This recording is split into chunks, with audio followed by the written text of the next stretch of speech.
ఆ అమ్మాయిని కడుపు చేసి చంపేసి అనాథ శవంలా వదిలేసి వెళ్ళిపోయాడు.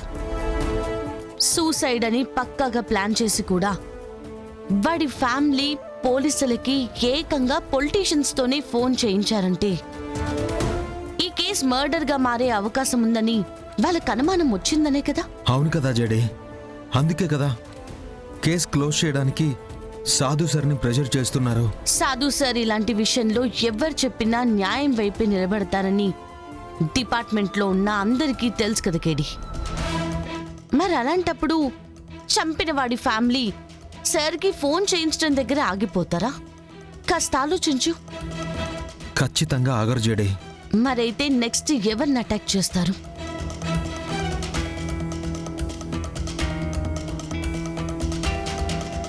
ఈ మర్డర్ కేసు వాళ్ళ వరకు రాకూడదంటే ఈ అమ్మాయి ఎవరో మనకు తెలియకూడదు. తెలిసిన ఈ అమ్మాయి గురించి కానీ ఈ అమ్మాయికి చంపిన వాడికున్న సంబంధం గురించి కానీ మనకు తెలియకూడదు. ఇవన్నీ మనకు చెప్పగలిగింది అమ్మాయి పేరెంట్స్ మాత్రమే కేడి. వాళ్ళ పేరెంట్స్ ని పోలీసులు కలవకుండా వాళ్ళు ఏమైనా చేస్తారు. అవును జడే, అసలే పోక్సో కేసు, బెయిల్ కూడా రాదు. పవర్ ఉన్న ఫ్యామిలీ అని తెలిసిందే. మర్డర్ చేసిన వాడిని కాపాడడం కోసం ఏమైనా చేస్తారు. అవును, ఆ అమ్మాయి ఎవరో ఆ అమ్మాయి పేరెంట్స్ ఎవరో మనం వెంటనే కనిపెట్టాలి.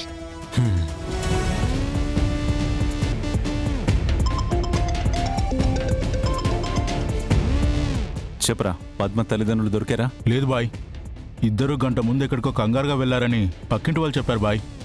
పోలీసులు పద్మ ఎవరో కనిపెట్టి వీళ్ళకి ఫోన్ చేసి రమ్మని చెప్పినట్టున్నారు బాయ్. వాళ్ళ కూతురు చచ్చిపోయిందని తెలిస్తే ఏడుస్తూ వెళ్లేవాళ్ళు, కానీ కంగారు పడుతూ కాదురా. వాళ్ళకి విషయం తెలీదు. ఆ పిల్ల గురించి పోలీసులకు ఏమీ తెలీదు. పోలీసులకు తెలిసేలోపు వాళ్ళిద్దరిని మనం పట్టుకోవాలి.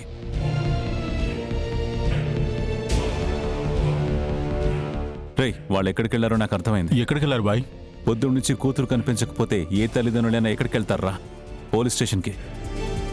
నువ్వు అర్జెంటుగా ఆ ఏరియా పోలీస్ స్టేషన్కి వెళ్ళి వాళ్ళు పోలీసులకు అమ్మాయి ఫోన్ ఇచ్చి కంప్లైంట్ ఇవ్వకుండా చూసుకో. సరే బాయ్. రేయ్, ఎస్ఆర్ నగర్ పోలీస్ స్టేషన్కి పోనీ.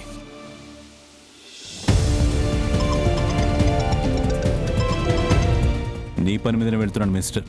ఇంకో గంటలో పద్మ తల్లిదండ్రులు పోయారనే న్యూస్ వస్తుంది, చూసుకో. వాళ్ళు పోవడమేమో కానీ నేను నా కొడుకు పోయేలా ఉన్నాం మేనన్. ఏమైంది మినిస్టర్? కేసు సూసైడ్గా క్లోజ్ చేయమని చెప్తే ఆ సాధు కేసుని జేడీకి అప్పగించాడు. జేడీ ఇన్వెస్టిగేషన్ స్టార్ట్ చేసేసింది. జేడీ టేకప్ చేసిన కేసు ఓడిపోయినట్లు రికార్డులోనే లేదు మేనన్. రికార్డులు మారే టైం వచ్చింది మినిస్టర్. జేడీ ఈసారి నా చేతుల్లో ఓడిపోక తప్పదు.